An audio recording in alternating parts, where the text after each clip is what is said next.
It's rough to see my baby suffering from hiccups. There may be many reasons behind a baby developing hiccups. When I saw my son suffering from hiccups, I typically feed him warm formula milk to help him overcome hiccups. From my experience, this approach also worked to overcome hiccups with breast milk. Most of the time, feeding warm milk was helpful in stopping hiccups. It may not be helpful if your baby refuses to drink milk though. My other method is to help my baby burp with a cuddle pose. With some music playing in the background, I think myself and my son may focus less on the hiccups.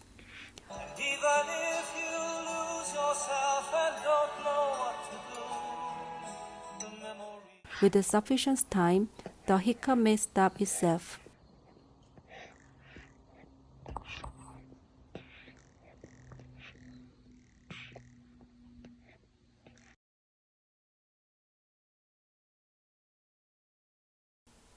As you can see in the video, I had some success with my son's hiccups.